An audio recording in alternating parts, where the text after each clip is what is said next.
শহরের নামকরা এক আইটি কোম্পানিতে স্টাফের সংখ্যা কম হওয়ার কারণে সবার মাঝেই একটা বন্ধুত্বপূর্ণ সম্পর্ক। এই অফিসের বস আইজ্যাক জনও তার স্টাফদের বেশ ভালোই খোঁজ খবর রাখে। তবে টুইস্ট আসে তখনই, একদিন কোম্পানির বস যখন ওয়াশরুমে যাওয়ার মাত্র 4 থেকে 5 মিনিট পরেই তার লাশ পাওয়া যায়। পুলিশের টিম আসলে তারা প্রাথমিকভাবে ধারণা করে আইজ্যাক স্বাভাবিকভাবেই মারা গেছে, কারণ ওয়াশরুমের দরজা ভেতর থেকে বন্ধ ছিল আর বসের ওয়াশরুমে অন্য কেউ যায় না। কিন্তু এটা যে আত্মহত্যা সেটা অফিসার সন্দীপ মানতে নারাজ। সে নিজের মতো করে তদন্ত শুরু করলে বের হতে থাকে একের পর এক টুইস্ট। কারণ এই অফিসের সবাই যেন এক একটা মুখোশধারী, কে সত্য বলছে আর কে মিথ্যা তা বুঝে ওঠা দেয়। এমনই এক সাসপেন্স, টুইস্ট আর রহস্যে মোড়ানো মার্ডার মিস্ট্রিতে ভরা গল্প নিয়ে আজ এক্সপ্লেন করব সম্প্রতি মুক্তিপ্রাপ্ত মুভি গোলাম। বাইরে ঝুম বৃষ্টি হচ্ছে। পুলিশ অফিসার সন্দীপ সবেমাত্র ডিউটির শেষে বাড়ি ফিরেছে। বাড়িতে ঢুকতেই নিমেষ নামের এক পুলিশ সন্দীপকে কল করে ধন্যবাদ জানায়, কারণ আজ এক আসামিকে ধরতে সন্দীপ নিজের ডিউটির বাইরেও জুনিয়রদের অনেক সাহায্য করেছে। আসামিকে ধরতে গিয়ে এক পুলিশ সদস্য আহত হয়েছিল, তাই সন্দীপ তার কথা জিজ্ঞেস করলে নিমেষ বলে তাকে হাসপাতালে নিয়ে যাওয়া হয়েছে। তার আঙ্গুল ভেঙে দিয়েছে, আমি এখন থানায় গিয়ে আসামিকে 3rd ডিগ্রি দিব। সন্দীপ বলে সাবধানে, কাল কিন্তু তাকে কোর্টে উপস্থিত করতে হবে। কথা শেষ হলে কল কেটে সন্দীপ সারাদিনের ক্লান্তি কাটাতে একটা ঘুম দেয়। পরের দিন সকালে শহরের নামকরা এক আইটি অফিসের কিছু মানুষ ঘুম থেকে উঠে অফিসে যাওয়ার জন্য রেডি হয়ে কেউ বাস, কেউ কার, তো কেউ স্কুটিতে করে বেরিয়ে পড়ে। গার্ডও সময় মতো অফিসের গেট খুলে দিলে একে একে সবাই অফিসে এসে পৌঁছায়। অফিসে ঢুকে সবাই আগে ফিঙ্গারপ্রিন্ট দিয়ে তাদের অ্যাটেন্ডেন্স কনফার্ম শেষে যার যার চেয়ারে বসে কম্পিউটার অন করে। রিসেপশনিস্ট মীরা অরবিন্দ নামের একজনকে কল করে জিজ্ঞেস করে, কোথায় তুমি? রাদীপ স্যার আজকে অনেক ব্যস্ত, তাড়াতাড়ি আসো, তার প্রথম মিটিং তোমার সাথে। কল রাখলে গার্ড সাত্তায়ান চাচা একটা বিল এনে মীরার কাছে দিয়ে বলে 2টা লাইট এবং গার্ডেনিং পাইপ পরিবর্তন করতে হয়েছে, এটাই তার বিল। মীরা বলে ঠিক আছে, স্যারকে দিয়ে দিব। ঘড়িতে সময় 10টা 15। রাস্তায় বিবেশ দ্রুত গতিতে সাইকেল চালাচ্ছে, কারণ আজ তার দেরি হয়ে গেছে। এদিকে অফিস থেকে কথাবার্তা বলে তো কেউ বিস্কুট খেয়ে হাসি খুশি সময় পার করছিল, তো কেউ নিজের কাজে মহাব্যস্ত। ঠিক তখনই অরবিন্দ অফিসে আসলে মীরা বলে ঠিক সময় এসেছো, একটু অপেক্ষা করো, স্যার ফ্রি হলে জানাচ্ছি। অরবিন্দ ওয়েটিং এরিয়াতে বসে সেখানে এক স্টাফ নীলিমাকে একবার দেখে নেয়। নীলিমাও আর চোখে তাকালে অরবিন্দ ইচ্ছা করেই তার সোনার গলার চেইন বের করে দেয়। হাতে আইফোন এমন ভাবে ধরে যেন নীলিমা দেখতে পায়। মীরা সেটা খেয়াল করে একটা মুচকি হাসি দিলেও কিচ্ছু বলে না। চশমা পরা, চুল বব কাট দেওয়া মেয়েটার নাম ডোনা। সে সারাদিন বিস্কুট চিপস খেতেই থাকে, আর অফিস ক্লিনার সিন্ধু চাচির তা পরিষ্কার করতে হয়। মীরা ওষুধ খাওয়ার সময় ক্যামেরায় খেয়াল করে একটা গাড়ি ঢুকছে, সাথে সাথে উঠে গিয়ে সবাইকে সাবধান করলে সবাই নিজ নিজ কাজে মন দেয়। এদিকে গাড়ি থেকে এই আইটি কোম্পানির মালিক আইজ্যাক জন নেমে অফিসে ঢুকে দেখে বিবেশ এখনো অফিসে আসেনি। পাশের জনকে জিজ্ঞেস করলে সে বলে গতকাল দেরিতে গিয়েছিল তো, সেজন্য আজকে আসেনি। জন মীরাকে ডাক দিয়ে তার কেবিনে চলে যায়। মীরা কেবিনে গেলে জন জিজ্ঞেস করে বাইরে কে বসে আছে। মীরা বলে ওনার নাম অরবিন্দ, সে ডিজাইনের কাজ করে, রাদীপ স্যারের সাথে মিটিং আছে। জন বলে যাই হোক, বিবেশ দেরিতে গেছে মানে সে দেরিতে আসবে, এটা কোন জায়গার নিয়ম? অফিসের একটা নির্দিষ্ট সময় আছে, আমি কি কখনো কাউকে ওভারটাইম করতে বলেছি? মীরা না বললে জন বলে ওকে বোঝাও, আমি যদি কথা বলি তাহলে ভুল বুঝবে। জন উঠে কফি নিতে নিতে মীরাকে বলে আমি কিছুদিনের জন্য বাইরে যাব, আমাকে মেল পাঠিয়ে আপডেট জানাবে, ততদিন গিবসন তোমাদের লিড দিবে। কিছুক্ষণ পর অবশেষে বিবেশ এসে পৌঁছালে তার মা কল দেয়। একে তো লেট, তারপর আবার কল। বিবেশ কথা বলতে বলতে সাইডে এক গাড়ির সামনে গিয়ে দাঁড়ায়। মীরা অরবিন্দকে নিয়ে রাজীবের কাছে গিয়ে বলে আগামী সপ্তাহে আমাদের ফুড কার্টের ডেমো দেখিয়ে কোটেশন দিতে হবে, তাই কাজটা একটু দ্রুত করতে হবে। কিন্তু রাজীব ঝাই দিয়ে বলে আমি পারবো না, তুমি বেশি দায়িত্বশীল হলে তুমি করো। ঠিক তখনই বিবেশ এসে তার ডেস্কে বসলে রাজীব তাকে ডাক দেয়। বিবেশ বলে এখনই কাজটা করে দিচ্ছি। রাজীব বলে তাড়াতাড়ি শেষ করো, আমি মিটিং এ যাচ্ছি, এসে দেখবো। এরপর তারা 3জন মিটিং রুমে চলে যায়। যাওয়ার সময় সিন্ধু চাচিকে দেখে রাজীব বলে ভেতরে 3 কাপ চা দিয়ে যান। আঞ্জু আনমনা হয়ে চিরকুটে কিছু একটা লিখে স্ক্রিনে লাগায়। পাশের কলিগ বলে তোমাদের কি এখনো ঝগড়া চলছে? ছেলেরা এমনি বন্ধু ছাড়া কিছু বোঝে না। আঞ্জু বলে সে থাকুক তার বন্ধু নিয়ে, আমার কোনো সমস্যা নেই। আসলে আঞ্জু তার কলিগ অ্যালবার্টকে পছন্দ করে। অ্যালবার্ট ঠিক তখনই আঞ্জুর দিকে তাকালেও আঞ্জু পাত্তা দেয় না, তাই অ্যালবার্ট তার কলিজার বন্ধু সেবাস্টিকে বলে চল কফি খেয়ে আসি। তারা উঠতে গেলেই নীলিমা বলে আমার জন্য কেক নিয়ে এসো। অ্যালবার্ট বলে রাদীপ স্যার নেই, চলো আমাদের সাথে। তাই 3জন বেরিয়ে গেলে চাচি সবার টেবিলে গিয়ে চা দিয়ে আসে। অফিসের নিচে সেবাস্টি, অ্যালবার্ট এবং নীলিমা পরোটা আর চা নিয়ে অফিসের নিচে চেয়ার টেবিলে বসে। অফিসের সবাই যে যার মতো কাজ করছিল। জনের শার্টে কফি লেগে যাওয়ার কারণে কারণে সেটা ক্লিন করতে সে ওয়াশরুমে যায়। চাচি ভ্যাকিউম ক্লিনার অন করলেই তার শব্দে সবাই বেশ বিরক্ত হয়ে ওঠে। কিছুক্ষণ পরে মেশিন অফ করলে সেবাটিরাও পরোটা খেয়ে ফিরে আসে। মিটিং শেষে রাজীব রুম থেকে বেরিয়ে জনকে তার কেবিনে দেখতে না পেরে ডোনাকে জিজ্ঞেস করলে সে বলে জানি না। ডোনার পাশের জন বলে স্যারকে ওয়াশরুমে যেতে দেখেছিলাম। রাজীব ওয়াশরুমের সামনে গিয়ে দরজা ধাক্কা দিয়ে ডাক দেয়, কিন্তু জন কোনো জবাব দেয় না। অফিসের সবাই বেশ অবাক হয়ে যায়। রাজীব দরজা খোলার চেষ্টা করলে দরজা জ্যাম হওয়ার কারণে খুলতে পারে না। রাজীবের স্টাফদেরকে বলে কেউ একজন তাড়াতাড়ি চাবি নিয়ে আসো। সেবাস্টি দৌড়ে চাবি আনতে গেলে দেখে ততক্ষণে ওয়াশরুমের সামনে ভিড় জমে গেছে। সেবাস্টি চাবি এনে দিলে রাজীব দরজা খুলে দেখে জন মেঝেতে পড়ে আছে, তার মাথা ফেটে রক্ত পড়ছে। সাথে সাথে রাজীব পালস চেক করে দেখে জন মারা গেছে। রাজীব সবাইকে জানালে অফিসের সবার গলা ভয়ে শুকিয়ে যায়। কিছুক্ষণের মধ্যেই পুলিশ ফরেন্সিক টিম নিয়ে পৌঁছে তাদের কাজ শুরু করে দেয়। অফিসার সন্দীপ বাইরে দাঁড়িয়ে আছে। ঠিক তখনই এক বয়স্ক পুলিশ রহিম এসে সন্দীপকে জনের ফোন দেয়। সন্দীপ ফোন চেক করতে গেলে তার সিনিয়রের কল আসে। সন্দীপ রিসিভ করলে সিনিয়র বলে জন মিনিস্টার সুরেশের কাছের বন্ধু, এই জন্য তোমাকে এই কেস দিয়েছি। কল কাটার পরে রহিম সন্দীপকে বলে স্যার এই কেসে সন্দেহজনক কিছু নেই, পা পিছলে মারা গেছে, মাথা ফেটে অতিরিক্ত রক্তক্ষরণের কারণে মারা গেছে। কিন্তু সন্দীপ রাতে কান না দিয়ে জনের ফোন ওপেন করে দেখে গিবসন জর্জের অনেকগুলো মিস কল। ফরেন্সিক টিমের হেড এসে সন্দীপকে বলে মৃত্যু 1 থেকে 1.5 ঘন্টা আগে হয়েছে, মনে হচ্ছে পড়ে গিয়ে মাথায় আঘাত লাগার কারণে মৃত্যু হতে পারে। পোস্টমর্টম শেষ না হলে শিওর ভাবে কিছুই বলা যাচ্ছে না, তবে মাথা ছাড়া শরীরে কোথাও কোনো আঘাত নেই। কেবিনের ড্রয়ার থেকে ডেরিফিলিন রিটায়ার্ডের ওষুধ পাওয়া গেছে, মানে জনের শ্বাসকষ্টের সমস্যা ছিল, হয়তো ওয়াশরুমে দম বন্ধের কারণে অজ্ঞান হয়ে গিয়েছিল। পাশ থেকে একজন বলে ওয়াশরুম তো পিচ্ছিল না, আর তার শরীরের তাপমাত্রা স্বাভাবিক থেকে কম। ফরেন্সিক এক্সপার্ট বলে সেটা ওয়াশরুম লক থাকার জন্য হতে পারে। জুনিয়র বলে তার শার্টে কফির দাগ পাওয়া গেছে, স্যারকে জানিয়েছি। সন্দীপ কফি বাজার টেস্ট করতে বললে ফরেন্সিক এক্সপার্ট জবাব দেয় স্যাম্পল নিয়েছি, কিন্তু আমার মনে হয় না বিষের কোনো ব্যাপার আছে, কারণ এমনটা হলে সে বমি করত অথবা মুখ দিয়ে ফেনা বের হতো। সন্দীপ জিজ্ঞেস করে 1 ঘন্টার মধ্যে কি ফিঙ্গারপ্রিন্টের রিপোর্ট পাওয়া যাবে? ফরেন্সিক এক্সপার্ট বলে হ্যাঁ। জুনিয়র সন্দীপকে বলে স্যার এই টিস্যু পেপারটা ওয়াশরুমে পেয়েছি। লাশ নিয়ে গেলে সন্দীপ ঘুরে ঘুরে ওয়াশরুমের সব জায়গার ছবি তুলে দরজার লক খেয়াল করে, সেখানে কিছু হাতের ছাপ আছে। এরপরে এক মিস্ত্রি ডেকে লক চেক করালে মিস্ত্রি চেক করে বলে লকে কোনো সমস্যা নেই। সন্দীপের সন্দেহ আরো বাড়তে থাকে। সিসিটিভি ফুটেজে দেখে শার্টে লেগে থাকা কফি পরিষ্কার করতে জন ওয়াশরুমের দিকে যাচ্ছে। সন্দীপ রহিম এবং হরিকে বলে ক্লিনারের কথা মতো শার্টের কফি পরিষ্কার করতে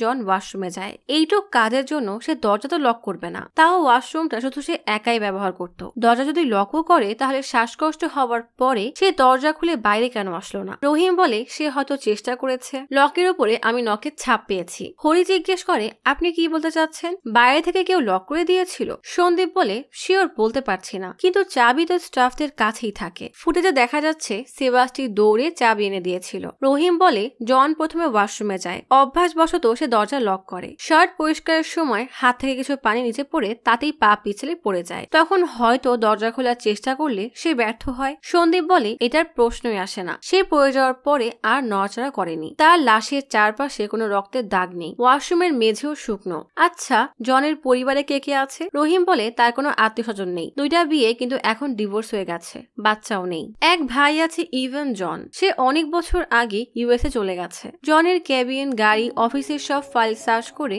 রহিম বলে ওদের মা ছোটবেলায় মারা যায় আর বাবা 2010-এ। ঠিক তখন ইভান শেষবার ইন্ডিয়া এসেছিল। সে অনেক বড় লোক, সম্পত্তি নিয়ে জনের কোনো ঝামেলা নেই। হরি বলে জনের বিজনেস পার্টনার আছে গিবসন জর্জ, দুবাইয়ের বিজনেস সেই দেখাশোনা করে। রহিম বলে সে থিরুপাল্লাম গ্রামে থাকে, জনের মৃত্যুর খবর পেয়ে রওনা দিয়েছে। সন্দীপ বলে পার্টনারই তো পার্টনারের কোটি টাকার প্রফিট নিবে। অফিসের সবার ফোনের লক সেগুলো পুলিশ জমা নিয়ে নেয়। রহিম সন্দীপকে বলে আমার অভিজ্ঞতা থেকে বলছি, এখানে সন্দেহের কিছুই নেই। সন্দীপ বলে আমার অভিজ্ঞতা কম, কিন্তু আমি যদি নিয়ম অনুযায়ী তদন্ত করি তাহলে সমস্যা কোথায়? রহিম বলে আমি এমন কিছু বলিনি। সন্দীপ হেসে রহিমের কাঁধে হাত রেখে কানের কাছে গিয়ে বলে আমার মনে হয় এটা মার্ডার, আমাদের অনেক কাজ আছে, রেডি থাকেন। সন্দীপ অন্য পাশে গেলে হরি এসে বলে স্যার কি বললো? রহিম বলে আজকে বাইরে যাওয়ার কথা ভুলে যাও, সে এখন জেমস বন্ড খেলবে। আমার অভিজ্ঞতা বলছে জন পা পিছলে পড়ে গেছে। সন্দীপ অফিসে বিভিন্ন কোণার ছবি তুলে নেয়। ঠিক তখনই অরবিন্দ সন্দীপকে বলে আমি এই অফিসের না, কন্ট্রাক্টের ভিত্তিতে কাজ করি। সন্দীপ হাত তুলে সবাইকে বলে এই ঘটনার সময় যে যে অফিসে উপস্থিত ছিলেন তারা কেউ এখনই বাসা যেতে পারবেন না। খাদক ডোনা তখনও জুস খাচ্ছে। সন্দীপ রাজীবকে জিজ্ঞেস করে আপনি প্রথম লাশ দেখেছিলেন? রাজীব বসে বসে বলে হ্যাঁ। সন্দীপ জিজ্ঞেস করে আপনি জনকে খুঁজছিলেন কেন? রাজীব বলে গিবসন স্যার তাকে কলে পাচ্ছিল না, এজন্য আমাকে কল করেছিল, তাই খুঁজতে গিয়েছিলাম। সন্দীপ রাজীব সহ সকল স্টাফদের ছবি তুলে রাজীবকে জিজ্ঞেস করে, একজন অজ্ঞান হয়ে পড়ে গেছে, তোমরা হাসপাতালে নিয়ে যাওনি কেন? রাজীব বলে, আমি পালস চেক করে দেখেছিলাম, সে বেঁচে নেই। রহিম এসে বলে, তুমি কি ডক্টর? রাজীব বলে, শরীর নড়াচড়া করে ঝামেলায় পড়তে চাইনি। সন্দীপ জিজ্ঞেস করে, তুমি গিবসনের সাথে দুবাইতে ছিলে না? রাজীব বলে, হ্যাঁ 3 বছর ছিলাম। সন্দীপ বলে, তাহলে তুমি তার কাছের মানুষ, সে তোমাকে বিশ্বাস করে, তুমি এই কাজের জন্য পারফেক্ট। যখন ওয়াশরুমের দরজা নক করেছো তখন ভেতর থেকে কোনো শব্দ পাওনি? রাজীব বলে, না। মীরা এসে বলে, ওই সময় সিন্ধু চাচি ভ্যাকিউম অন করেছিল, সেই শব্দে অন্য কোনো শব্দ কানে আসেনি। সন্দীপ জিজ্ঞেস করে, আপনারা এই ওয়াশরুম ব্যবহার করেন না? মীরা বলে, না, আমরা করিডোরটা ব্যবহার করি। ঠিক তখনই রাজীব ওয়াশরুমে গেলে সন্দীপ সাত্তিয়ানকে নিয়ে নিচে যায়। সন্দীপ বিল্ডিং এর ছবি তুলে সাত্তিয়ানকে তার ডিউটি টাইম জিজ্ঞেস করলে সাত্তিয়ান বলে, সকাল 6টা থেকে সন্ধ্যা 6টা পর্যন্ত, আর মাঝে মাঝে 7টা বাজে। সন্দীপ খেয়াল করে ব্যাক সাইডে ধোঁয়া উঠছে। সন্দীপ জিজ্ঞেস করে, তুমি কি ময়লা আবর্জনা কুড়িয়ে আজকে পুড়িয়েছো? সাত্তিয়ান বলে, এটা কালকের আবর্জনা। সন্দীপ বিল্ডিং এর বাকি ফ্লোরের কথা জিজ্ঞেস করলে সাত্তিয়ান বলে, সবগুলোই খালি, পুরো বিল্ডিংটাই জন স্যারের। অনেকে ভাড়া চেয়েছে কিন্তু সে ভাড়া দেয়নি। সামনে একটা হাতুড়ি দেখে সন্দীপ জিজ্ঞেস করে, এটা এখানে কেন? সাত্তিয়ান বলে, আমি রেখেছি, দেওয়ালে পেরেক পোতার সময় জন স্যারের ডাক শুনে এখানে রেখে চলে যাই। ডুপ্লিকেট চাবির কথা জিজ্ঞেস করলে সাত্তিয়ান বলে, ওয়াশরুমে কোনো ডুপ্লিকেট চাবি নেই, একটাই, সেটা আমার কাছে থাকে। সন্দীপ উপরে গিয়ে সিন্ধুকে জিজ্ঞেস করলে সিন্ধু বলে, আমার স্বামী সাত্তিয়ান এখানে চাকরি করে, আমাদের অবস্থা ভালো ছিল না, তাই জন স্যারকে বলেছিল, তাই সে আমাকে এখানে ক্লিনারের কাজ দেয়। সন্দীপ জিজ্ঞেস করে, জন মানুষ হিসেবে কেমন ছিল? সিন্ধু বলে, অনেক ভালো মানুষ। একবার আমি অসুস্থের জন্য কিছু টাকা আর ছুটি চেয়েছিলাম, সাথে সাথেই আমাকে ছুটি দিয়ে দেয়, আর সে সবসময় এমপ্লয়ীদের খেয়াল রাখতো। সন্দীপ জিজ্ঞেস করে, মেশিনে কি খোলা কফি ছিল নাকি নতুন প্যাকেট থেকে ঢালা হয়? সিন্ধু বলে, প্যাকেট কখনো খোলা রাখি না, নয়তো অফিস নোংরা হবে। রহিমের কল আসলে বিরক্ত সন্দীপ তাকে বাইরে পাঠিয়ে দেয়। সন্দীপ জিজ্ঞেস করে, স্টোর রুম তুমি আর কে ব্যবহার করে? সিন্ধু বলে, মাঝে মাঝে 2-1 জন ব্ল্যাক কফি বানাতে চায়। সন্দীপ চেয়ারে বসে টেবিলে একটা অর্ধগোলক শেপের শোপিস দেখতে পায়। সিন্ধুকে বিদায় দিলে হরি এসে জিজ্ঞেস করে, বাকিদের কি এখানে পাঠাবো নাকি কনফারেন্স রুমে? সন্দীপ বলে, এখানে হবে, জন যেখানে থাকতো, যদি এদের মধ্যে কেউ খুনি হয় তাহলে ধরা পড়ে যাবে, এটা একটা সাইকোলজি। সন্দীপ খেয়াল করে টেবিলে একটা অ্যাশট্রে, উপরে তাকিয়ে দেখে ফায়ার অ্যালার্ম টেপ দিয়ে বন্ধ করা, তাই নিজে একটা সিগারেট ধরায়। এরপর একে একে সবাই এসে তাদের বয়ান দেয়। একজন মহিলা পুলিশ তাদের ব্যাগ চেক করে। জিজ্ঞাসাবাদের সময় সন্দীপ অরুণকে হাত বাড়িয়ে দিতে বলে। অরুণ হাত বাড়ালে সন্দীপ হাত শুকিয়ে অরুণকে বিদায় দেয়। রহিম জিজ্ঞেস করে, আপনি কি কফির স্মেল নিচ্ছেন? সন্দীপ বলে, না। ওয়াশরুমের লক যদি কেউ বন্ধ করে তাহলে হতে পারে সে গ্লোভস পরেছিল, আর গ্লোভসে একটা স্মেল আছে যেটা হাত ধুলেও যায় না, সেটা বোঝার চেষ্টা করছি। রহিম হরির কাছে গিয়ে আস্তে করে বলে, ডগ স্কোয়াডের কাজও সে করছে। সন্দীপ সেটা শুনতে পেয়ে মুচকি হেসে বলে, তুমি কি তোমার চাকরি যাওয়ার ভয় পাচ্ছ? রহিম হেসে দেয়। সন্দীপ আবারও জিজ্ঞাসাবাদ শুরু করে। সবার বাচনভঙ্গি, কথা বলার ধরন, চোখ, হাত সবকিছু দেখে বোঝার চেষ্টা করে। এরই মাঝে নিনার ব্যাগ থেকে ঘুমের ওষুধ পাওয়া যায়। নিনা জানায়, আমার ঘুম কম হয় তাই ওষুধ খাওয়া লাগে। কোন ডক্টরের পরামর্শ নিয়েছো জিজ্ঞেস করলে নিনা বলে, কোনো ডক্টর না, এমনি। বিনার প্রেসক্রিপশনের কোনো দোকান থেকে তাকে এতগুলো ওষুধ দিল জানতে নিনা বলে, আমার বাসার পাশেই এক দোকান, গত সপ্তাহে নিয়েছিলাম, আমি পালিয়ে থাকি। সন্দীপ ঠিকানা লিখে নিয়ে নিনাকে বলে, ডক্টরের পরামর্শ নিয়ে তারপর ওষুধ খাবেন, এটা আমার কাছে থাকুক, এখন যান। নিনা চলে গেলে সন্দীপ একজনকে কল করে বলে, পালিয়ে মুকুতে যত ফার্মেসি আছে সেগুলোর নামে লিস্ট করো। ফায়াজ এসে বলে, জন স্যার কারোর সাথে খারাপ ব্যবহার করে না। রহিম জিজ্ঞেস করে, অফিসে কারোর সাথে খারাপ সম্পর্ক নেই? ফায়াজ বলে, গত সপ্তাহে বিবেশের উপর বেশ রেগেছিল, ঠিক তখনই তার শ্বাসকষ্টের সমস্যা হচ্ছিল, আমরা সবাই ভয় পেয়ে গিয়েছিলাম। বিবেশকে জিজ্ঞেস করলে সে জানায়, কাজ শেষ না হওয়ার কারণে স্যার আমাকে বকেছে, তাই আমি চাকরি ছাড়ার কথা ভেবেছিলাম। সন্দীপ অ্যালবার্টকে জিজ্ঞেস করে, জন চলে গেলে তার রুম লক করে কিনা? অ্যালবার্ট বলে, না, কিন্তু আমরা এই রুমে রাদীপ স্যারের অনুমতি ছাড়া ঢুকতে পারি না। সেবাস্টিকে জিজ্ঞেস করে, অফিসে যখন চা নাস্তা দেয় তাহলে বাইরে যাওয়ার কি দরকার? সেবাস্টি বলে, বাইরের চা বেশি ভালো, আর মাঝে মাঝে পরোটা খেতে যাই। সেবাস্টির ফোন চেক করে রহিম সেবাস্টির হাতে দিলে সন্দীপ খেয়াল করে তার এক আঙ্গুলে কাটা। কারণ জিজ্ঞেস করে সেবাস্টি বলে, ডেস্কে কোনা লেগে কেটে গেছে। সন্দীপ রহিমকে সেবাস্টির কথা সত্যতা যাচাই করতে পাঠায়। রহিম সেবাস্টির সাথে গিয়ে দেখে সে আসলেই সত্য বলছে। ঠিক তখনই রহিমের একটা কল আসলে রহিম ফোনে কথা বলার সময় খেয়াল করে অরবিন্দ সবার নজর এড়িয়ে তার ব্যাগে কি যেন লুকাচ্ছে। রহিম কাছে গিয়ে জিজ্ঞেস করলে অরবিন্দ বলে, কিছু না। রহিম ব্যাগ খুলে দেখাতে বললে অরবিন্দ দৌড় দেয়। অফিসের বাইরে পুলিশদের ধাক্কা মেরে পালানোর চেষ্টা করলে সন্দীপ এসে সেই শোপিস অরবিন্দের দিকে ছুড়ে মারে। অরবিন্দের পায়ে লেগে পড়ে গেলে পুলিশরা তাকে ধরে ফেলে। রহিম গিয়ে অরবিন্দকে চড় মেরে তার ব্যাগ খুলে ভেতরে ড্রাগস পায়। অরবিন্দকে উপরে এনে টেবিলের সাথে হ্যান্ডকাফ দিয়ে বেঁধে রাখা হয়। অরবিন্দ বলে, স্যার সত্যি জানতাম না আজকে পুলিশ অফিসে আসবে, আমার কপালটাই খারাপ। রহিম এক দাবড় দিয়ে বলে, একদম চুপ, আগে এই কেস শেষ হোক তারপর তোকে দেখছি। রাজীব ওয়াশরুমে যাওয়ার কথা কথা বললে রহিম তাকেও ঝাড়ি দিয়ে বলে চুপ করে বসেন। ঠিক তখনই জনের বিজনেস পার্টনার গিবসন অফিসে এসে দেখে অরবিনকে বেঁধে রাখা হয়েছে। রহিম সন্দীপের কাছে গিয়ে বলে এটাই জনের পার্টনার গিবসন। জনের ক্যাবিনে গিয়ে বসলে গিবসন জিজ্ঞেস করে ওকে বেঁধেছেন কেন? সন্দীপ বলে অন্য এক বিষয়। আপনি গ্রাম থেকে কবে এসেছেন? জনের সাথে শেষ কবে দেখা হয়? গিবসন বলে গত সপ্তাহে ফিরেছি, এরপর আর দেখা হয়নি, ফোনেই কথা হতো, শেষবার দেখা হয়েছে 2 সপ্তাহ আগে। সন্দীপ জিজ্ঞেস করে আজকে থেকে কল দিয়েছিলেন কেন? গিবসন বলে জুমে আমাদের মিটিং ছিল, তাকে পাচ্ছিলাম না, তাই রাজীবকে কল দিয়েছিলাম। সন্দীপ জিজ্ঞেস করে আপনার বিজনেস পার্টনার হওয়ার আগে কি বন্ধু ছিলেন? গিবসন বলে আমাদের সম্পর্ক বন্ধুত্বের না, জন এবং আমার বাবা বিজনেস পার্টনার ছিল, সেখান থেকেই আমাদের পরিচয়। সন্দীপ গিবসনের ফোন আনলক করে দিতে বলে গিবসন লক খুলে ফোন দিলে সন্দীপ বলে জন তো নেই, আপনাদের পার্টনারশিপের কি হবে? তার স্ত্রী বা বাচ্চাও তো কেউ নেই। গিবসন বলে জন তার উত্তরাধিকার তার ভাই ইভনকে দিয়ে গেছে। সন্দীপ জিজ্ঞেস করে আপনি কি ইভনকে চেনেন? গিবসন বলে একবার জনের সাথে ইউএসএ তার বাসায় গিয়েছিলাম, এছাড়া তাকে চিনি না। সন্দীপ জিজ্ঞেস করে জনের কি কোনো শত্রু ছিল? গিবসন হেসে বলে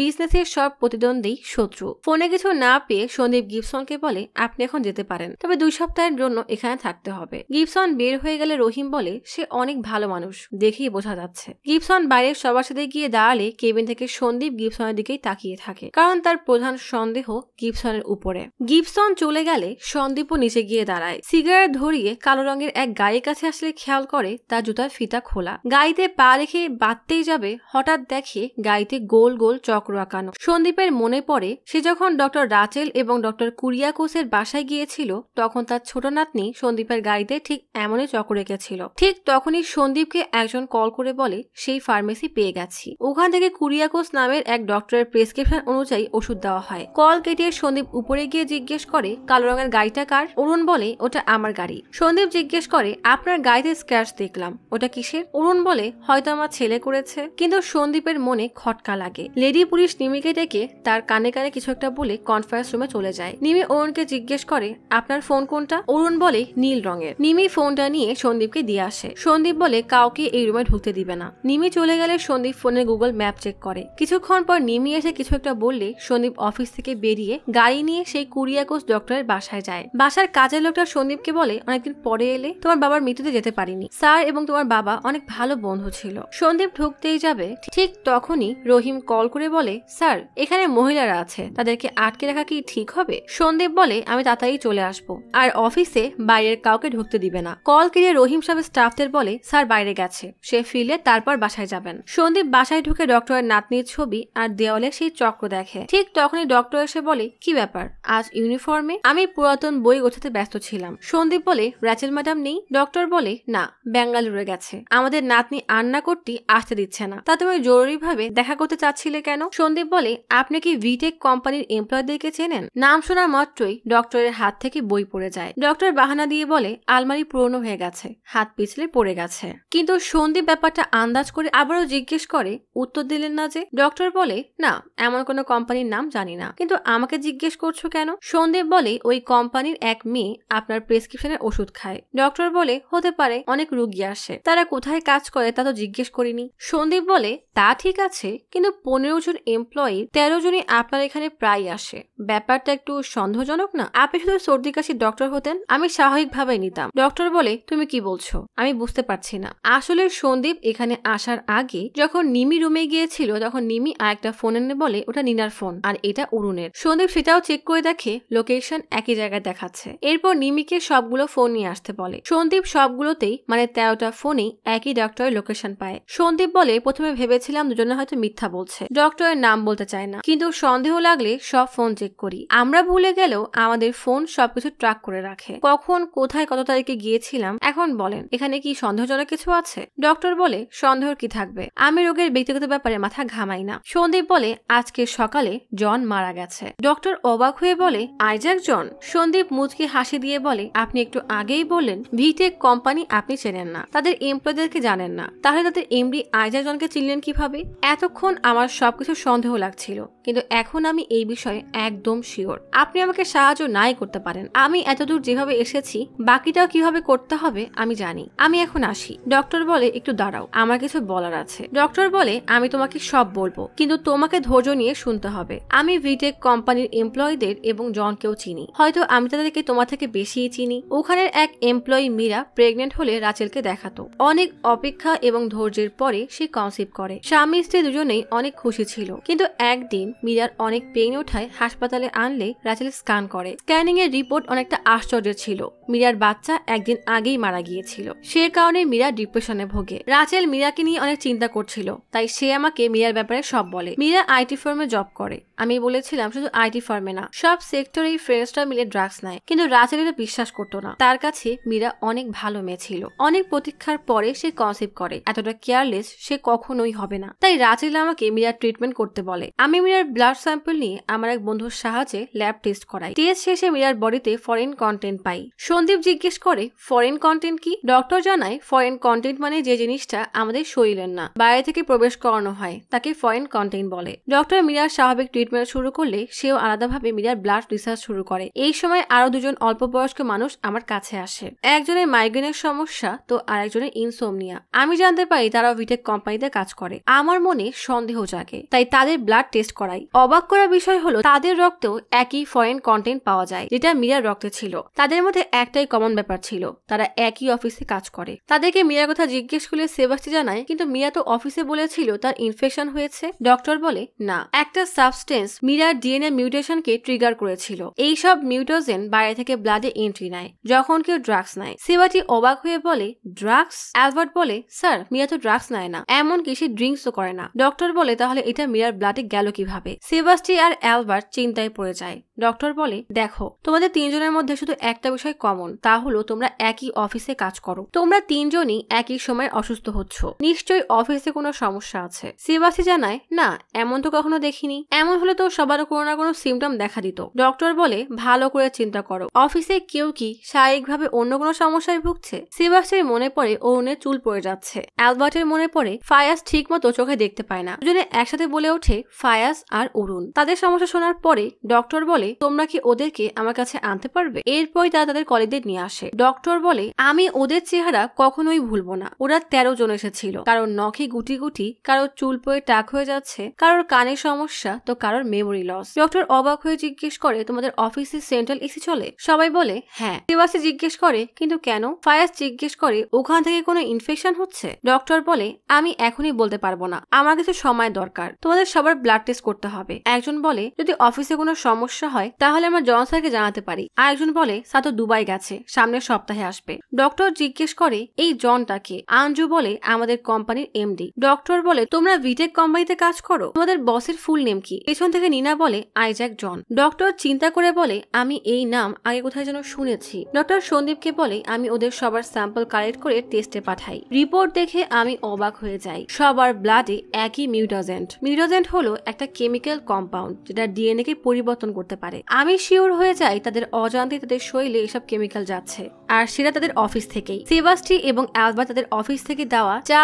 পানি, কুকিজ এসব নিয়ে আসে। ডক্টর সেগুলো টেস্ট করিয়ে একদিন সেবাস্টিকে কল করে জিজ্ঞেস করে জনকে তাদের অসুস্থতার কথা জানিয়েছে কিনা। সেবাস্টি জানায় স্যার সোমবার ফিরবে, তখন জানাবো। ডক্টর বলে না, কাউকে বলার দরকার নেই, বিশেষ করে জনকে। তোমরা আমার সাথে রবিবার দেখা করো, আর তার আগে তোমাকে একটা কাজ করতে হবে। ডক্টর সন্দীপকে বলে ভি ফার্মা কোম্পানির কো ফাউন্ডার আইজ্যাক জন। সে আমাদের ডক্টরদের মধ্যে অনেক ফেমাস। ওদের নিজস্ব ল্যাব আছে যেখানে মেডিসিন তৈরি করে। বেশিরভাগ ওষুধ ওদের ফার্মাসিতেই পাওয়া যায়। এই কোম্পানির লাইসেন্সে ইভান জনের নাম রেজিস্টার করা। সন্দীপের মনে পড়ে রহিম বলেছিল ইভান আইজ্যাক জনের ভাই, যে ইউএসএ থাকে। সন্দীপ ডক্টরকে জিজ্ঞেস করে আইজ্যাকের ভাই? ডক্টর হ্যাঁ বললে সন্দীপ জিজ্ঞেস করে এমপ্লয়ীদের সাথে এর কি সম্পর্ক?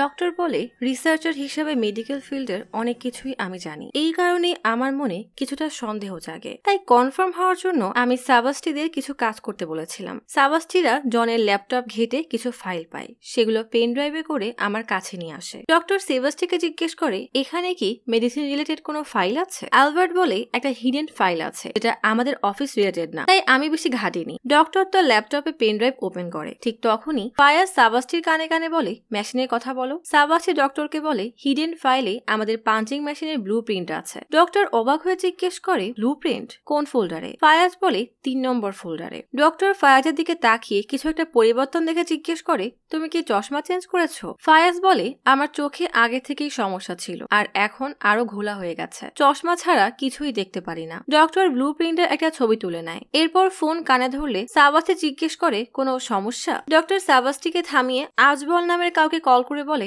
আমি ব্লু প্রিন্ট হোয়াটসঅ্যাপ করেছি একটা অফিসের পাঞ্চিং মেশিনের, তুমি ভালো করে দেখে আমাকে জানাও। ডক্টর সবগুলা মেশিনের ব্লু প্রিন্ট ভালো করে দেখে। কিছুক্ষণ পর আজমল কল করে বলে, আমি চেক করেছি, এটা পাঞ্চিং মেশিন না। ডক্টর সন্দীপকে বলে, ওই ফাইলে HMV ভাইরাস এবং তার অ্যান্টিডটের বিষয়ে বলা হয়েছে। সন্দীপ অবাক হয়ে জিজ্ঞেস করে, HMV? ডক্টর বলে, হ্যাঁ, হিউম্যান মিউটাজেনিক ভাইরাস, যাকে আমরা রেড ভাইরাস হিসেবে চিনি। সন্দীপ জিজ্ঞেস করে, এই ভাইরাসের কারণেই ওদের অবস্থা এমন হয়েছে? ডক্টর বলে, না, ভাইরাসের অ্যান্টিডটের কারণে, যেগুলো তাদেরকে চা, বিস্কুট এবং পানির সাথে খাওয়ানো হতো। যেহেতু এগুলো অফিস থেকে দিত, তাই সবাই খেত, ফলে সবাই এই অ্যান্টিডটের এফেক্টেড হয়েছে। তবে আরো মজার বিষয় হলো, এমপ্লয়ীদের মধ্যে কোনো চেঞ্জ আসছে কিনা সেটা মনিটরিং এর জন্য পাঞ্চিং মেশিন ব্যবহার করা হতো। একদিন জন তার বোর্ড মেম্বারদেরকে বলে, এটা একটা গেম, এই গেম নির্বাচন করে ফার্মা সেক্টরে কে একাই রাজত্ব করবে। এই রেস আগেও ছিল, কিন্তু সেটা বেবি ফুডস ফিল্ডে। আমাদের সবচেয়ে বড় প্রতিযোগী কোম্পানি তখন কি করেছিল জানো? তারা তাদের প্রোডাক্টস টেস্ট করার জন্য চ্যারিটির নামে আফ্রিকায় পাঠিয়েছিল। সেখানে বাচ্চাদের ফ্রি মেডিকেল চেক আপ করার নামে তারা ট্রায়াল দিত এবং অবজার্ভ করত। মাত্র 6 মাসেই তারা তাদের প্রোডাক্ট মার্কেটে বের করে, আর এখন তারা টপ কোম্পানি। যতক্ষণ না তারা নামছে ততক্ষণ অন্য কোনো কোম্পানি উঠতে পারবে না। ডক্টর বলে, যখন ওরা অফিসে ঢোকার সময় ফিঙ্গারপ্রিন্ট দিতে মেশিনে ট্যাপ করত, তখন তাদের ডিএনএ ন্যানো নিডেলের মাধ্যমে নেওয়া হতো আর অবজার্ভ করা হতো তাদের মধ্যে কি কি পরিবর্তন হচ্ছে। জনের বোর্ড মেম্বারদের একজন রেকর্ড চেক করে বলে, স্যার, এদের মধ্যে একজন তো প্রেগন্যান্ট। জন বলে, হ্যাঁ, 22 থেকে 60 বছরের মধ্যে যত পুরুষ এবং নারী আছে তারা সবাই এই গ্রুপে আছে। তাই এই গ্রুপ একটা আদর্শ গ্রুপ। আমরা তাদের দৈনন্দিন জীবনের ভিত্তিতে তাদের লাইফ মনিটর করতে পারবো। টেকনিক্যাল টিম তাদের ডিএনএ এক্সাক্ট রোজ মনিটর করবে এবং ডেভেলপ করবে। এভাবে ভ্যাকসিনের প্রভাবে এমপ্লয়ীদের ছোটখাটো পরিবর্তনও বুঝতে পারবে, আর অনাগত ভাইরাসের অ্যান্টিডট এদের অজান্তেই এদের উপরে টেস্ট হতে থাকে। জন তার এমপ্লয়ীদের বলে, কাজ পরে, আগে সবার স্বাস্থ্য। কিন্তু আসলে জনের কাছে তার এমপ্লয়িরা গিনিপিগ ছাড়া আর কিছুই ছিল না, যাদের জীবনকে জন তার নোংরা খেলার জন্য নষ্ট করে দিয়েছে। জন আসলেই মানুষ নামের কলঙ্ক। সন্দীপ বলে, কিন্তু ভ্যাকসিন এবং অ্যান্টিডট তো ইঞ্জেকশনের মাধ্যমে দেওয়া হয়। ডক্টর বলে, হ্যাঁ, কিন্তু এটা ভিন্ন। অ্যান্টিডটই ভ্যাকসিনের কাজ করছিল। এটা অনেকটা ফিউচারিস্টিক ভ্যাকসিনের মতো। আমরা এই ভ্যাকসিনকে নর্মাল ওষুধ হিসাবে খেতে পারি। সন্দীপ জিজ্ঞেস করে, এমপ্লয়ীদের যেসব সমস্যা দেখা দিয়েছিল তারা কি পরে চিকিৎসা করিয়ে সুস্থ হয়ে গেছে? ডক্টর বলে, না, তাদের উপরে যে ওষুধ টেস্ট করা হয় সেটা একটা ব্ল্যাক মেডিসিন ছিল, যেটা অ্যান্টিডটের আনফিল্টার ভার্সন, মানে প্রথম স্টেজে যেটা ব্যবহৃত হয়। তাই এর কোনো চিকিৎসা করা সম্ভব না। কিন্তু আমার জ্ঞান এবং অভিজ্ঞতা থেকে চিকিৎসা দেওয়ার চেষ্টা করি, তবে কোনো কাজই হয় না বলেই সন্দীপকে ভি ফার্মার কিছু ফাইল বের করে দেখায়। ডক্টর বলে, জন ছুটি থেকে ফিরে জয়েন করার পর থেকেই সবকিছু পরিবর্তন করে। পাঞ্চিং মেশিন, চা, বিস্কুট, পানি এগুলো সব বাইরে থেকে কেনা শুরু করে। সিসিটিভি ফুটেজও ডিলিট করে দেয়, কারণ কথা শেষ করার আগেই সন্দীপ বলে, কেননা তার যা দরকার ছিল সেটা সে পেয়ে গিয়েছিল। সন্দীপ জিজ্ঞেস করে, আপনি এমপ্লয়ীদের সাথে পরে কি করলেন? ডক্টর বলে, ওরা শুধু শারীরিকভাবে না, মানসিকভাবেই দুর্বল হয়ে গিয়েছিল। তাদের ভেতরের মনুষ্যত্বই যেন দিন দিন হারিয়ে গিয়েছিল। সবাই যেন এক একটা হিংস্র প্রাণী হয়ে যায়, বিশেষ করে মীরা, কারণ সে 10 থেকে 12 বছরের প্রতীক্ষার পরে পাওয়া বাচ্চাকে হারিয়েছে। তারা সহজে জনকে দিতে চাচ্ছিল না, জনের বিরুদ্ধে আইনি ব্যবস্থা নিতে চেয়েছিল। আর যেহেতু এটা মেডিকেল টেস্টের প্রথম স্টেজ ছিল, তারা খুব ভালোভাবে বুঝতে পারে তাদের এই রোগকে তাদেরকে সারা জীবন বয়ে বেড়াতে হবে। ভি ফার্মা কোম্পানির কোনো এমপ্লয়ি সুস্থ জীবন কাটাতে পারবে না। এই যন্ত্রণা হয়ে যায় তাদের নিত্য সঙ্গী। কেউ কানে শুনতে পায় না, কারো নাক দিয়ে রক্ত পড়ে, কেউ কম দেখতে পায়, কারো মাথায় অসহ্য ব্যথা, তো কারোর চুল উঠে আসছে, কেউ সব ভুলে যাচ্ছে। আর রাজীবের কিডনিতে সমস্যা হওয়ার কারণে ইউরিনের সাথে ব্লাড যাওয়া শুরু হয়। ধীরে ধীরে সবাই ডক্টরের কাছে আসে বন্ধ করে দেয়, আর নিজেরাই সিদ্ধান্ত নেয় তারা তাদের এই রোগকে আড়াল করেই পারফেক্ট সেজে জীবনযাপন করবে। কিন্তু ডক্টরের সন্দেহ হয় তারা অন্য কোনো প্ল্যান করছে। একদিন ডক্টর তাদেরকে বাসায় ডেকে বলে, তোমাদের বডিতে মেডিসিন খুব খুব ভালোভাবে রেসপন্স করছে। আমার বিশ্বাস তোমরা খুব শীঘ্রই স্বাভাবিক জীবনে ফিরে যাবে, কিন্তু তোমরা বিশ্বাস করছো না আর এত বড় স্টেপ নিতে যাচ্ছ। বিবেশ বলে, আমরা অনেক ভেবে চিন্তেই এই সিদ্ধান্ত নিয়েছি। মীরা বলে, আপনার কি মনে হয় আমরাই জনের প্রথম এবং শেষ শিকার? এভাবে না জানি কত মানুষকে শিকার বানিয়েছে, ভবিষ্যতে আরো বানাবে। ডক্টর সবাইকে বুঝিয়ে বলে, এইবার আর জন পালাতে পারবে না। আমাদের কাছে সমস্ত প্রমাণ আছে। আমাদের আইনের সহায়তা নেওয়া উচিত, কারণ এটা অনেক বড় অপরাধ। আমরা জনের শিকড় উপড়ে ফেলতে পারবো। সেবাস্টি বলে, আমাদের দেশের আইন টাকার কাছে হেরে যাবে। আমরা যেসব প্রমাণ সংগ্রহ করেছি সেগুলো জনের বিরুদ্ধে এভিডেন্স হিসাবে দেখাতে পারবো না, কারণ জন অফিস থেকে সবকিছুই মুছে ফেলেছে। আমরা শুধু এখন এটাকে খবর বানিয়ে সমালোচনাই করতে পারবো। ফায়াজ বলে, এটা প্রতিশোধ না, এটা আমাদের সমাজের প্রতি দায়িত্ব। অ্যালবার্ট বলে, আমাদের সাথে হওয়া অন্যায় এবং মীরার অনাগত সন্তানকে অবশ্যই ন্যায় পাইয়ে দিতে হবে। এর জন্য আমাদেরকেই কোর্ট হয়ে রায় দিতে হবে। ডক্টর বলে, ওরা সবাই সিদ্ধান্তে অটল ছিল। আমি না তাদেরকে সান্ত্বনা দিতে পারছিলাম, না তাদেরকে বাধা দিতে পারছিলাম, কিন্তু তারা আমাকে কখনোই তাদের প্ল্যান বলেনি। এত কিছু শোনার পরে সন্দীপ বলে, আমি আমার ক্যারিয়ারে অনেক কেসই সলভ করেছি, কিন্তু এরকমটা আগে কখনোই দেখিনি। এটা আসলেই অনেক বড় কিছু। ডক্টর বলে, আমি বুঝে উঠতে পারছি না যে একটা মানুষ অন্য এক মানুষের সাথে এমন কিভাবে করতে পারে। সে আসলে মানুষ হতেই পারে না। সন্দীপ বলে, আসলে সেই প্রকৃত মানুষ, কেননা মানুষই অন্য মানুষের সাথে এমন করতে পারে। এটাই মানুষের চরম বাস্তবতা। জন তার টিমকে বলে, ভ্যাকসিন ছড়ানোর পর খুব দ্রুতই আমাদের এর অ্যান্টিডট বাজারে ছাড়তে হবে, যেই ভ্যাকসিন সরাসরি ট্যাবলেটের মতো খাওয়া যাবে, আর এটা ফার্মা ফিল্ডের জন্য এক অতুলনীয় সাফল্য হবে। মানুষকে নিয়ন্ত্রণের যেই সূত্র সেটা আমাদের হাতে থাকবে। ভি ফার্মাই মানুষের একমাত্র জীবন রক্ষক হয়ে যাবে। সন্দীপ বলে, জন এইবার ভুল মানুষের গ্রুপ চুজ করেছে, তাই না? ডক্টর সন্দীপকে জিজ্ঞেস করে, তুমি আমাকে বলো, আসলে কি ওরা দোষী, নাকি জন দোষী, নাকি জনের পিছনে যে বড় মাফিয়া আছে তারা দোষী? সন্দীপ বলে, কিন্তু তারাও তো ক্রাইম করছে, আইন অনুযায়ী তারাও আসামি। ডক্টর বলে, হ্যাঁ তারা আসামি, কিন্তু বিবেক বলেও একটা জিনিস আছে। ডক্টর বলে, এমপ্লয়ীদের জীবন এমনিতেই শেষ হয়ে গেছে। তুমি কি তোমার একটা সিদ্ধান্ত দিয়ে তাদের জীবন আরো খারাপ করতে চাও? তাছাড়া আসল অপরাধী তো এখনো বাইরে ঘুরে বেড়াচ্ছে, আর এর থেকেও বড় কিছু করার চিন্তা করছে। তোমার কি আগে সেগুলোকে থামানো উচিত না? সন্দীপ এবার সত্যিই চিন্তায় পড়ে যায়। ডক্টর সন্দীপকে সেই পেন ড্রাইভ দিয়ে বলে, এখানে ভি ফার্মা কোম্পানির সব বিস্তারিত আছে। আমি আরো কিছু তথ্য সংগ্রহ করেছি, সব পেলেই তোমাকে জানাবো। সন্দীপ জিজ্ঞেস করে, আপনি কি ডকুমেন্টসে গিফসন জর্জ নামের কারো নাম পেয়েছেন? ডক্টর বলে, না, আমি এমন কোনো ফাইল পাইনি। এখন তুমি চিন্তা করে দেখো, এই 13 জনের পেছনে দৌড়াবে যারা অলরেডি কষ্টে আছে, নাকি এমন লোকের পেছনে যাবে যারা মহামারী ছড়াতে চাচ্ছে? সন্দীপ বলে, যদি সত্যি এমনটা হয়ে থাকে তাহলে আপনার সাহায্য দরকার। আপনি কি বলতে পারবেন ভি ফার্মার ল্যাব কোথায়? ডক্টর মাথা নাড়িয়ে বোঝায় সে খুব জলদি লোকেশন জানাবে। সন্দীপ ভি ফার্মার অফিসে আসে। গেটে অসংখ্য মিডিয়ার ভিড়। সন্দীপের গাড়ি ঢুকতে গেলেই মিডিয়া ঘিরে ধরে, কিন্তু সন্দীপ কোনো কথা না বলেই ভেতরে চলে আসে। গাড়ি থেকে নামলেই এসআই এসে সন্দীপকে বলে, মিডিয়ায় খবর ছড়িয়ে গেছে। সন্দীপ বলে, গেট বন্ধ করে রাখো, যতক্ষণ না বলবো খুলবে না। সন্দীপ অফিসে ঢুকে দেখে মেইন গেটে সেই মেশিন। ভেতরে এসেই সন্দীপ দেখে ডক্টর যা বলেছে সব সত্য। এক এক জনের এক এক সমস্যা, সবাই মন মরা হয়ে বসে আছে। সন্দীপকে দেখে সবাই উঠে দাঁড়ায়। এমপ্লয়ীদের সাথে কিছু পুলিশও বসা। সন্দীপ জনের কেবিনের সামনে এসে দাঁড়ালে দুজন পুলিশ অফিসার এসে সন্দীপকে বলে, এই এমপ্লয়ীদের কি করব? সন্দীপ জনের কেবিনের দিকেই তাকিয়ে থাকে। অফিসার আবারও জিজ্ঞেস করলে সন্দীপ বলে, ছেড়ে দাও। দুজনেই অবাক হয়ে যায়। আরেকজন অফিসার বলে, একজনের কাছ থেকে আমরা প্যাকেট সিজ করেছি, সেটার কি হবে? বয়স্ক অফিসার বলে, পুড়িয়ে দিব।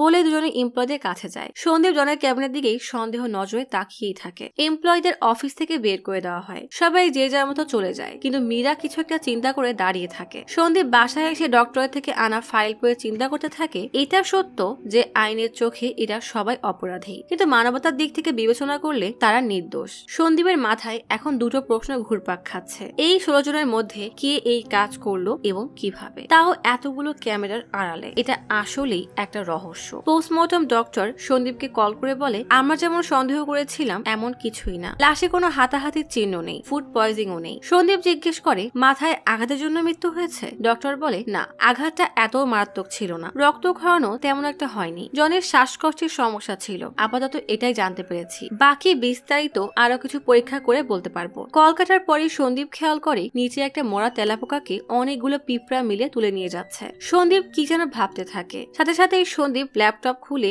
অফিসের সিসিটিভি ফুটেজ চেক করে। এমপ্লয়ীদের সেদিনের গতিবিধির সময় পয়েন্ট আউট করতে থাকে। সব মিলিয়ে একটা লুপ খুঁজে পায়। এমপ্লয়ীরা যখন ক্যামেরার আড়াল হয় আর জন ওয়াশরুমে যাওয়ার পর মারা যায়, দুটো সময় এক। সময় সকাল 10:15। অ্যালবার্ট অফিসে আসে। এরপর সবাই একে অপরের দিকে তাকিয়ে মুচকি মুচকি হাসতে থাকে। সন্দীপ জনের মৃত্যুর আসল রহস্য খুঁজে পায়। আসলে এটা একজনের কাজ না, বরং সবার একসাথে করা একটা প্ল্যান। সব বুঝতে পেরে সন্দীপের মুখে আত্মতৃপ্তির হাসি ফুটে ওঠে। গল্প চলে আসে সেবাস্টির ফ্ল্যাটের ছাদে। সেবাস্টি বলে, মারবো যখন প্ল্যান করে নিয়েছি তখন মারবই, আর কোনো রাস্তা নেই। অ্যালবার্ট জিজ্ঞেস করে, অফিসের কেউ যদি পুলিশকে জানিয়ে দেয়? সেবাস্টি বলে, বিষয়টা একটু রিস্কি, কারণ জনের চারপাশে অনেক মানুষ থাকে, সবাই তার লোক, যা করার আমাদেরকেই করতে হবে যখন তার চারপাশে কোনো বডিগার্ড থাকবে না। অ্যালবার্ট বলে, সে তো অফিস ছাড়া কোথাও একা যায় না, আর অফিসেও তার রাইট হ্যান্ড রাজীব থাকে। সেবাস্টি বলে, অফিসই সবচেয়ে ভালো জায়গা। অ্যালবার্ট বলে, তাহলে ওর কফিতে বিষ দিয়ে মারতে পারি। সেবাস্টি বলে,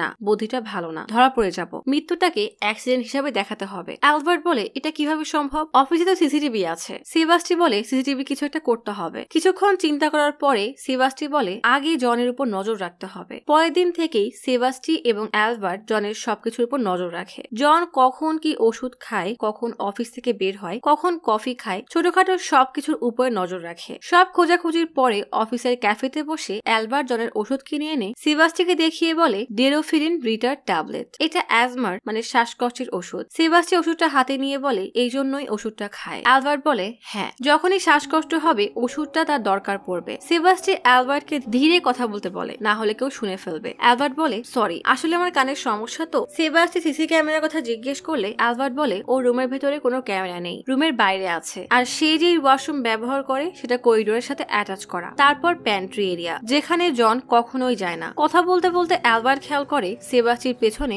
আগুন নেভানোর পাইপ। অ্যালবার্ট বলে, আমার কাছে একটা বুদ্ধি আছে, কিন্তু তার আগে প্ল্যান করতে হবে যে এটা কাজ করবে কিভাবে। এরপর সবাই মীরার বাসায় এক হয়। সেবাস্টি বলে, তোমরা কেউ এখনো সিদ্ধান্ত জানাওনি। নীনা বলে, আমার ভয় করছে, এটা কি আদেও সম্ভব? আঞ্জু বলে, আমার বিশ্বাস আমরা স্বাভাবিক জীবনে ফিরে যাব। সেবাস্টি বলে, এমন আশা সবারই আছে, এই জন্যই এমন রাস্তা বেছে নিয়েছি। কিন্তু রাজীব জনের অন্ধভক্ত, সে কখনোই রাজি হবে না। জন তাকে বিষ দিলেও সে খেয়ে নিবে, তাই তাকে ছাড়াই প্ল্যান করতে হবে। একে একে সবাই বলে, আমরা এই প্ল্যানে তোমাদের সাথেই আছি। সেবাস্টি বলে, তাহলে প্ল্যান শোনো। ফায়ার সিস্টেম ইনস্টল করার পরে সার্ভার রুমে আমাদের ক্লাস নিয়েছিল, মনে আছে? মুফিদা বলে, হ্যাঁ, সেফটির জন্য ক্লাস নিয়েছিল। সেবাস্টি বলে, যদি সার্ভার রুমে আগুন ছড়িয়ে যায় আমাদের হাতে 30 সেকেন্ডের অ্যালার্ম থাকবে, ওটাই আমাদের বাইরে যাওয়ার সময়। নজলের মাধ্যমে সার্ভার রুমে কার্বন ডাই অক্সাইড পাম্প করা হবে। কার্বন ডাই অক্সাইড অক্সিজেনের মাত্রা কমিয়ে দেবে। অ্যালবার্ট বলে, যদি আমরা কার্বন ডাই অক্সাইড শ্বাস প্রশ্বাসের সাথে নেই তাহলে মারা যাব। জনের আগে থেকে শ্বাসকষ্টের সমস্যা আছে। এই প্ল্যানের সবচেয়ে ভালো পার্ট হলো, যখন কেউ একজন মারা যাবে তার বডিতে কার্বন ডাই অক্সাইডের পরিমাণ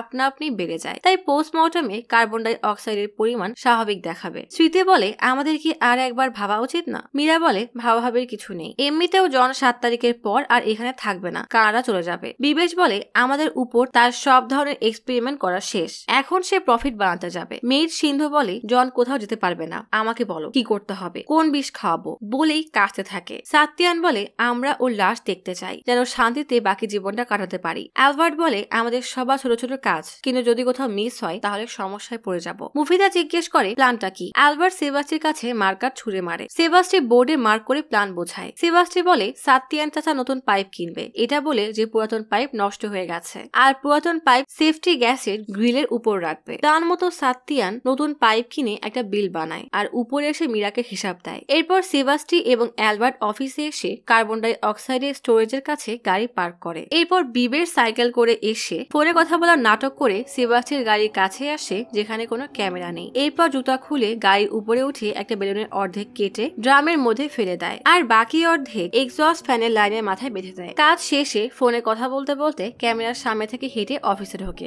এরপর আসে মীরার পালা। মীরার কাজ হলো রাজীবকে সরানো। মীরা অরবিন্দকে কল করে বলে, রাজীবের সাথে তোমার মিটিং আছে, জলদি আসো। ফলে রাজীব মিটিং এ ব্যস্ত হয়ে পড়ে। সেই মিটিং এ ফায়াজও থাকে, আর ফায়াজের কাজ হলো যতক্ষণ পারে রাজীবকে মিটিং এ ধরে রাখতে হবে, তাই অরবিন্দের ফোন সাইলেন্ট মোডে দিয়ে দেয়। এদিকে চা খাওয়ার জন্য সেবাস্টি, অ্যালবার্ট এবং নীলিমা বেরিয়ে যায়। সেবাস্টি বলে, আমাদের পরবর্তী ধাপ হবে জনকে ওয়াশরুমে পাঠানো। এর জন্য সিন্ধু চাচি আমরা বের হওয়ার 5 মিনিট পরে জনের ক্যাবিনে গিয়ে কফি ঢেলে দিবেন। আপনার গুরুত্বপূর্ণ কাজ হবে মেশিনের নজেল ভালোভাবে বন্ধ করা, কারণ নজেল বন্ধ করলে জন যখন কফি দিতে যাবে তখন কফি মগে না পড়ে জনের দিকে ছিটকে যাবে। জনের কাপড় নষ্ট হলে সেটা ক্লিন করতে সে অবশ্যই ওয়াশরুমে যাবে, আর এটাই হবে তার শেষ সংবর্ধনা। সেবাস্টি সিন্ধু চাচিকে বলে, যদি নজলের মুখ বন্ধ করতে ব্যর্থ হয়ে যাও তাহলে তোমাকেই কোনো না কোনো ভাবে তাকে ওয়াশরুমে পাঠাতে হবে। অরুণ বাসার দরজার লক দেখিয়ে বলে, জনের ওয়াশরুমের দরজা দরজাও এমন, কিন্তু ওরটা অটোমেটিক লক হয়ে যায়, তাই তোমাদেরকে লকের মধ্যে টিস্যু পেপার দিয়ে দিতে হবে যেন দরজা লক না হতে পারে। যেহেতু নিনা সবার আগে অফিসে যায় তাই ওকে এই কাজটা করতে হবে, কিন্তু খেয়াল রাখবে কারণ ওখানে ক্যামেরা আছে। নিনা প্ল্যান মতো অফিসে এসে স্বাভাবিকভাবে পানি খাওয়ার নাম করে কোনায় যায়, এরপর ক্যামেরা থেকে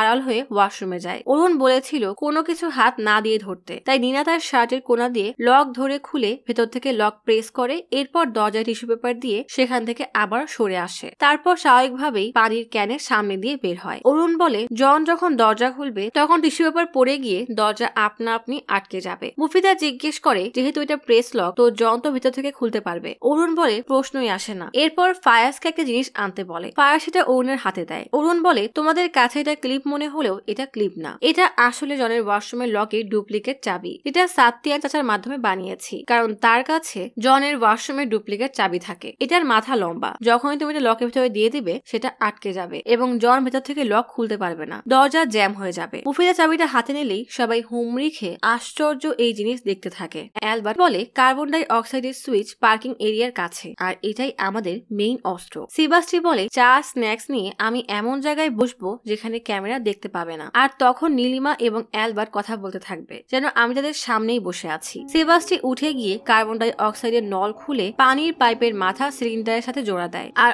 অপর মাথা বেলুনের সাথে লাগিয়ে দেয়। কাজ শেষে সেবাস্টি আবার চেয়ারে এসে ইচ্ছা করে ক্যামেরার সামনে এসে নীলিমা এবং অ্যালবার্টের সাথে হাসাহাসি করে কথা বলে। অ্যালবার্ট বলে আমাদেরকে এই পাইপ এবং বাকি সবকিছু আড়ালে রাখতে হবে, যারা বাইরে থেকে দেখবে তাদের কাছে যেন স্বাভাবিক মনে হয়। এর জন্য দরকার প্লাস্টিক, যত বেশি পারো প্লাস্টিক ব্যবহার করতে হবে, এটা ডোনার থেকে ভালো আর কেউ পারবে না। ডোনা একের পর এক চিপস বিস্কুট খেয়ে খেয়ে ডাস্টবিন ভরে ফেলে। সিন্ধু জাতি সেগুলো বাইরে সিওটি এর স্টোরেজের সামনে ড্রামে ফেলায়। সাত্তিয়ান চাচা সেগুলো পুড়িয়ে দেয়। জ্বলন্ত প্লাস্টিকের ধোঁয়ায় আমরা একটা ধোয়া ধোয়া পরিবেশ তৈরি করব যেন বাইরের মানুষ সিওটি এর পাইপ দেখতে না পায়। সেবাস্টি বলে শুধু এটাই না, প্লাস্টিকের ধোয়ার কারণে ওই এরিয়া থেকেও যাবেও না। তার মতো সিন্ধু চাচি কফি ঢালতে যায়, ফয়েল পেপার মেশিনে দেবে যেন কাগজটা হাত থেকে নিচে পড়ে যায়। চাচি সেটা ওঠাতে গেলে জন দেখে ফেলার ভয়ে সে কি করবে বুঝতে পারছিল না। বাইরের সবাই এসব দেখে বেশ ঘাবড়ে যায়। তবে সিন্ধু চাচি বেশ সাহস জুগিয়ে নিচু হতে গেলেই জনের দিকে তাকিয়ে দেখে জন তার দিকেই তাকিয়ে আছে। চাচি উঠে একটা পেন ড্রাইভ জনের ব্যাগের উপর রেখে দেয়। জন আর এসবে মাথা ঘামায় না। এরপর চাচি সুযোগ বুঝে কফি ঢালতে ঢালতে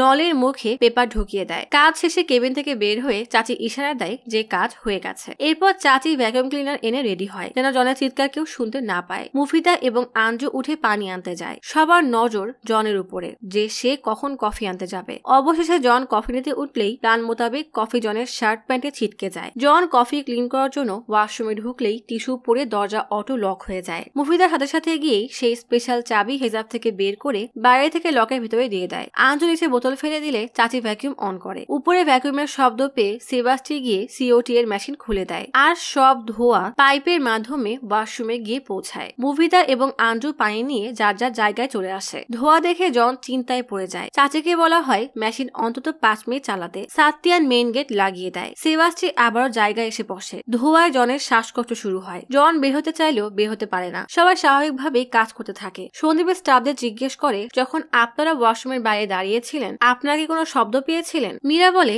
যে সে সময় চাচি অফিস ক্লিন করছিল তাই অন্য কোনো শব্দ শোনা যায়নি। সবাই যার যার মতো বসা। ভেতরে রাজীব, অরবিন্দ, ফায়াজ মিটিং এ ব্যস্ত। 10% কার্বন ডাই অক্সাইডই মানুষের মৃত্যুর জন্য যথেষ্ট। আর যেহেতু জনের শ্বাসকষ্ট আছে তাই আমাদের আর মৃত্যুর কারণ ব্যাখ্যা করা লাগবে না। জন শ্বাসরুদ্ধ হয়ে ওয়াশরুমে পড়ে মাথায় আঘাত পায় আর মাথা ফেটে রক্ত গড়িয়ে পড়ে। প্ল্যানিং এর সময় ফায়াজ জিজ্ঞেস করে কার্বন ডাই অক্সাইড তো ঠান্ডা, এতে কি কোনো সমস্যা হবে? সন্দীপকে ফরেন্সিক টিমের একজন বলেছিল জনের শরীরের টেম্পারেচার নর্মালের থেকেও কম ছিল, হয়তো ওয়াশরুমের পরিবেশ আর্দ্র ছিল এই জন্য। ডক্টর বলে হ্যাঁ এটা স্বাভাবিক, ওয়াশরুমের পরিবেশ আর্দ্রই থাকে। সময় বুঝে সেবাস্টি আবারও কার্বন ডাই অক্সাইডের নলটা বন্ধ করে দেয় আর পাইপ খুলে ফ্যানের মাথায় বেলুন খুলে নিচে ফেলে দেয়। এরপর পাইপ গুছিয়ে গ্রিলের উপরে রাখে। কার্বন ডাই অক্সাইডের নলের পাইপ লাগাতে গেলেই অন্যমনস্ক হওয়ার কারণে সেবাস্টির আঙ্গুল কেটে যায়। সেবাস্টি সেটাকে গুরুত্ব না দিলেও ব্যাপারটা সন্দীপের নজর এড়াতে পারে না। সন্দীপ সেবাস্টিকে জিজ্ঞেস করে এই কাটা তো আজকের মনে হচ্ছে। গল্প ঘটনার দিন চলে আসে। নল বন্ধ করে সেবাস্টি চলে আসে। স্মৃতি তখন ফিল্টারের কাছে পানি আনতে যায়। এটা দেখে চাচি কেবিনে গিয়ে ক্লিন করে। চাবি আনতে গিয়ে হঠাৎ স্মৃতি থেমে যায় আর নখ কামাতে শুরু করে, কারণ সে ভুলে গেছে তার কাজটা কি। সবার নজর স্মৃতির উপরে। স্মৃতি প্ল্যানিং এর সময় বলেছিল যদি আমি ভুলে যাই, কারণ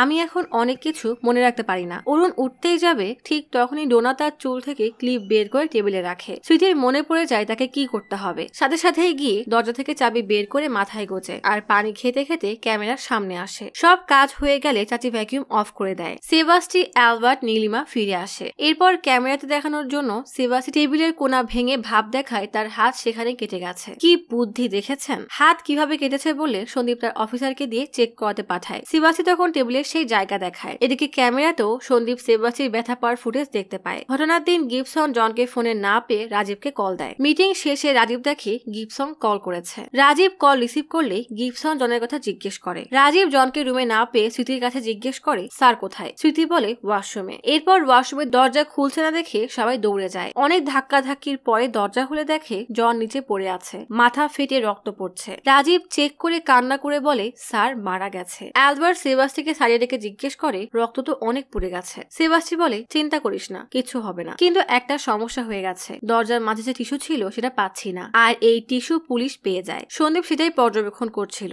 এক জুনিয়র বলে জন যখন ওয়াশরুমে ছিল তখন 3 জন মহিলা ওই সাইডে যায়। লেডি পুলিশ 3 জনকে জিজ্ঞাসাবাদের জন্য ডাকে। সেবাস্টি মুফিদাকে বলে সব সত্য বলবে, ভয়ের কিছু নেই, রোজ যা করো তাই করেছো, বাকি সব ভুলে যাবে। আর জন সম্পর্কে জিজ্ঞেস করলে তোমাদের নিজের মতামত দিবে। এই মৃত্যু একটা স্বাভাবিক অ্যাক্সিডেন্ট ছিল, ব্যাস। অ্যালবার্ট বলে ঘটনার অনেকদিন পর্যন্ত আমরা একে অপরকে কল দিলে স্বাভাবিকভাবেই কথা বলবো, কারণ পুলিশ আমাদের ফোন ট্র্যাক করতে পারে। সেবাস্টি বলে আমরা সবসময় সাপোর্টিভ কথা বলবো না, নেগেটিভ কথাও বলতে হবে যেন পুলিশের মনে কোনো সন্দেহ না জাগে। আর এই জন্যই ফায়াজ এবং বিবেশ একে অপরের নিন্দা করে রাগ দেখানো নাটক করে। ফায়াজ বলে জন স্যার বিবেশকে গত সপ্তাহে ঝাড়ি দিয়েছিল। বিবেশও বলে জন স্যার ওকেও বকা দিয়েছিল। প্ল্যানিং এর সময় বিবেশ বলে আমরা প্রফেশনাল কিলার না, তাই কোনো ভুল হলে নিজেদের বুদ্ধি দিয়ে সামনে নিতে হবে। নীনার ব্যাগ চেক করে ঘুমের ওষুধ পাওয়া যায়। নীলিমা নীনার কানে কানে বলে কি দরকার ব্যাগে ওষুধ রাখার, পুলিশকে কি বলেছো? সন্দীপ যখন নীনাকে জিজ্ঞেস করেছিল ডক্টরের প্রেসক্রিপশন আছে, নীনা মুখ ফসকে বলে না। মীরা সান্ত্বনা দিয়ে বলে চিন্তা করো না, সব ঠিক হয়ে যাবে। ওয়াশরুম থেকে জনের লাশ বের করে নিয়ে যাওয়া হয়। সেবাস্টি সবাইকে বলেছিল যদি সবকিছু আমাদের প্ল্যান মতো হয় তাহলে আমরা ফেসবুকে জনকে নিয়ে পোস্ট দিব,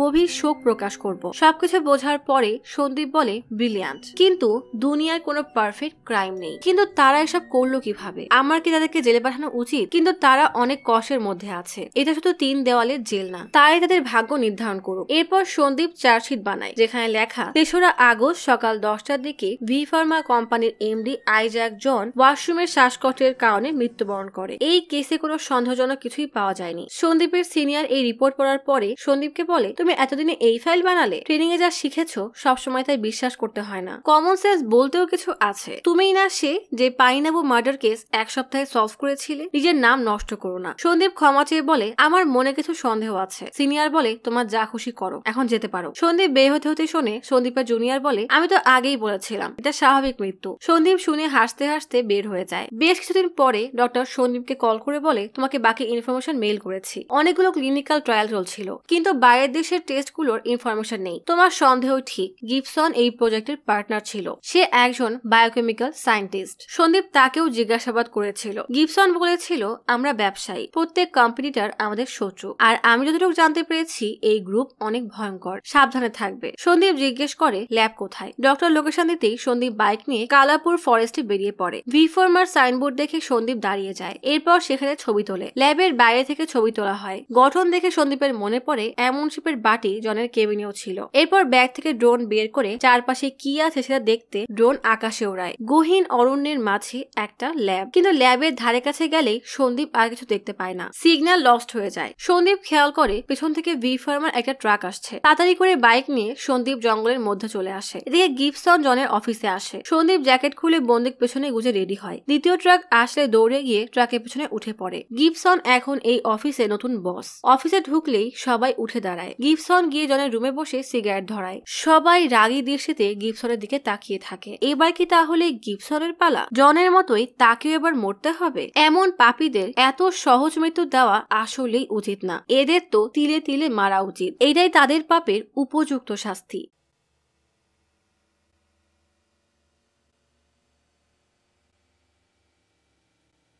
আজ তাহলে এখানেই চলে যাচ্ছি। শীঘ্রই ফিরবো নতুন অথবা পুরাতন ইউনিক কোনো মুভির গল্প নিয়ে। ফিরে আসা পর্যন্ত লাইক, কমেন্ট এবং সাবস্ক্রাইব করে অচিরার গপ্পসপের সাথেই থাকুন। পাশে থাকা বেল আইকনটি ক্লিক করে রাখুন। দেখা হবে পরের ভিডিওতে।